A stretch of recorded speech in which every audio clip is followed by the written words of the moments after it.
ನಿಮ್ಮ ಮನೆ ಬಾಗಿಲಿಗೂ ಬಂತು ಎಸ್ಐಆರ್ ಗುಮ್ಮ. ಎಸ್ಐಆರ್ ಪೆಡಂಭೂತಕ್ಕೆ ಕನ್ನಡಿಗರು ಬಲಿಯಾಗೋ ಸಮಯ ಇದು. ನಮಸ್ಕಾರ, ATN.comಗೆ ಸ್ವಾಗತ. ನಾನು ಸಪನ.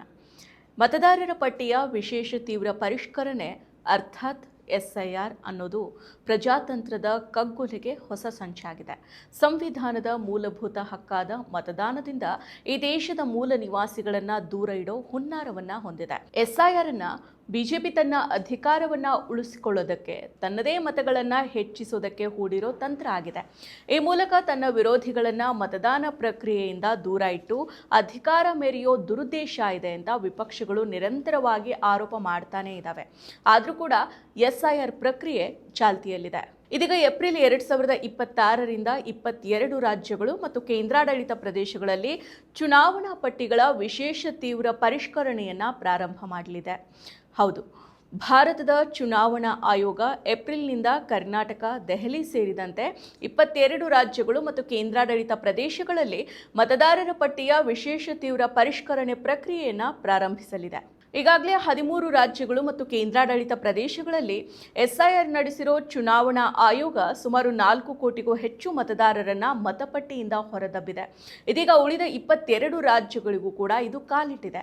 ಪರಿಷ್ಕರಣೆ ನಿಗದಿತ ರೀತಿಯಲ್ಲಿ ನಡೆಯೋದನ್ನ ಖಚಿತಪಡಿಸಿಕೊಳ್ಳೋದಕ್ಕೆ ಎಲ್ಲ ಪೂರ್ವ ಸಿದ್ಧತಾ ಕಾರ್ಯಗಳನ್ನು ಸಮಯಕ್ಕೆ ಅನುಗುಣವಾಗಿ ಪೂರ್ಣಗೊಳಿಸೋದಕ್ಕೆ ECI ರಾಜ್ಯಗಳ ಮುಖ್ಯ ಚುನಾವಣಾ ಅಧಿಕಾರಿಗಳಿಗೆ ನಿರ್ದೇಶನವನ್ನ ನೀಡಿದೆ.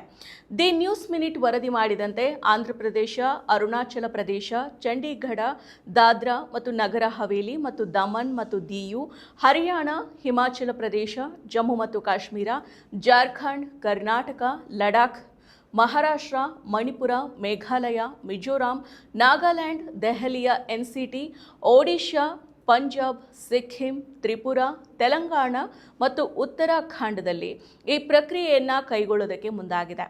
ತರಬೇತಿ ಮತ್ತು ದಾಖಲೆ ಪರಿಶೀಲನೆ ಸೇರಿದಂತೆ ಪೂರ್ವ ಸಿದ್ಧತಾ ಕಾರ್ಯಗಳನ್ನು ಸಕಾಲಿಕವಾಗಿ ಪೂರ್ಣಗೊಳಿಸುವ ಅಗತ್ಯವನ್ನು ECI ಸಲಹೆ ಒತ್ತಿ ಹೇಳಿದೆ.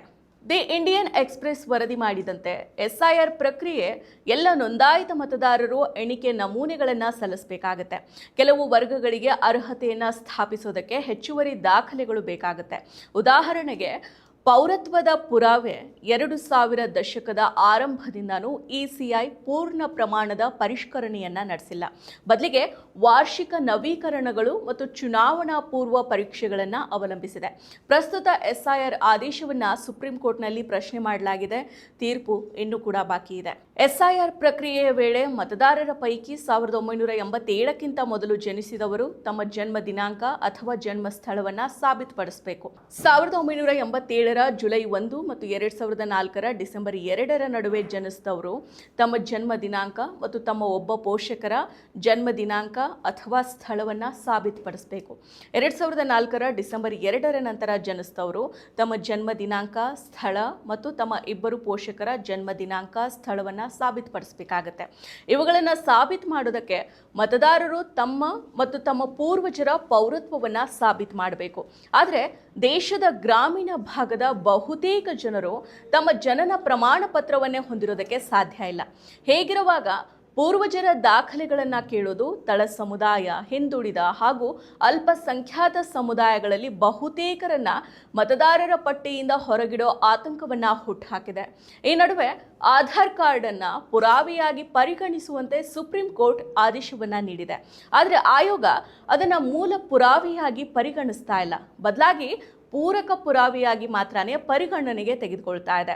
ಹೀಗಾಗಿ ಮತದಾರರು ತಮ್ಮ ಪೂರ್ವಜರ ಹುಟ್ಟಿದ ದಿನಾಂಕ ಅಥವಾ ಜನ್ಮ ಸ್ಥಳಕ್ಕೆ ಪೂರಕವಾದ ದಾಖಲೆಗಳನ್ನು ಒದಗಿಸಲೇಬೇಕಿದೆ.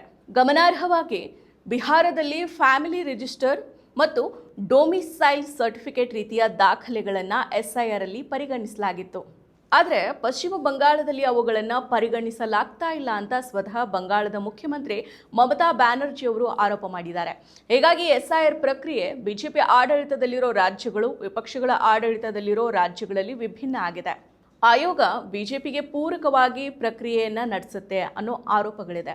ಹಾಗಾಗಿ ಜನರು ತಮ್ಮ ಜನನ ಪ್ರಮಾಣ ಪತ್ರವನ್ನು ಒದಗಿಸ್ತಿದ್ರೆ ಅಥವಾ ಪ್ರಮಾಣ ಪತ್ರ ಅವರನ್ನ ಭಾರತೀಯ ಅಂತ ಪ್ರಮಾಣೀಕರಿಸ್ತಿದ್ರೆ ಅವರನ್ನ ದೇಶದ ನಾಗರಿಕನೇ ಅಲ್ಲ ಅನ್ನೋ ಹಣೆಪಟ್ಟಿ ಕಟ್ಬಿಡೋ ಅಪಾಯಗಳು ಕೂಡ ಇದೆ. ಈ ಅಪಾಯಗಳ ನಡುವೆನೇ ಕರ್ನಾಟಕ ಸೇರಿದಂತೆ 22 ರಾಜ್ಯಗಳಲ್ಲಿ ಇದೇ ವರ್ಷದ ಏಪ್ರಿಲ್ನಿಂದ SIR ಪ್ರಾರಂಭ ಆಗೋ ನಿರೀಕ್ಷೆ ಇದೆ. ECI ರಾಜ್ಯ ಚುನಾವಣಾ ಅಧಿಕಾರಿಗಳಿಗೆ ತಿಳಿಸಿದೆ. ಕಾನೂನು ಅವಶ್ಯಕತೆಗಳೊಂದಿಗೆ ನಿಖರತೆ ಮತ್ತು ಅನುಸರಣೆಯನ್ನ ಖಚಿತಪಡಿಸಿಕೊಳ್ಳೋದಕ್ಕೆ ಗುರಿಯನ್ನ ಹೊಂದಿರೋ ಮತದಾರರ ಪಟ್ಟಿಯನ್ನ ನವೀಕರಿಸೋದಕ್ಕೆ ಮತ್ತು ಪರಿಶೀಲಿಸೋದಕ್ಕೆ ರಾಷ್ಟ್ರವ್ಯಾಪ್ತಿ ಪ್ರಯತ್ನದ ಭಾಗ ಆಗಿದೆ. ದೇಶದಾದ್ಯಂತ ನಡೆಯೋ ಈ SIR ಪ್ರಕ್ರಿಯೆ ಸುಮಾರು 37.39 ಕೋಟಿ ಮತದಾರರ ಮೇಲೆ ಪರಿಣಾಮವನ್ನ ಬೀರುತ್ತೆ. ಅಂದ್ರೆ ಭಾರತದ ಸುಮಾರು 38% ಮತದಾರರು ಮತಪಟ್ಟಿಯಿಂದ ಹೊರಬೀಳೋ ಆತಂಕ ಇದೆ ಅಂತ ವರದಿಯಾಗಿದೆ. ಸದ್ಯ 2027ರಲ್ಲಿ ವಿಧಾನಸಭಾ ಚುನಾವಣೆ ನಡೆಯಲಿರೋ ಪಂಜಾಬ್ನಲ್ಲಿ SIR ವಿಶೇಷವಾಗಿ ಮಹತ್ವದಾಗಿದೆ. ಹಾಗೆಯೇ ಕರ್ನಾಟಕನೂ ಕೂಡ ಎಂದಿಗೂ ಬಿಜೆಪಿಗೆ ಪೂರ್ಣ ಬಹುಮತದ ಸರ್ಕಾರ ರಚನೆಗೆ ಅವಕಾಶವನ್ನ ನೀಡಿಲ್ಲ. ಈಗಾಗಲೇ ಆಳಂದ, ಮಹದೇವಪುರ ವಿಧಾನಸಭಾ ಕ್ಷೇತ್ರಗಳಲ್ಲಿ ಮತ ಕಳುವು ನಡೆದಿರೋ ಆರೋಪಗಳಿದೆ. ಇನ್ನು SIR ಮೂಲಕ ಮತಗಳ ತಿರುಚುವಿಕೆ ಭಾರಿ ಪ್ರಮಾಣದಲ್ಲಿ ನಡೀಬಹುದು ಅನ್ನೋ ಆರೋಪಗಳು ಕೂಡ ಇದೆ.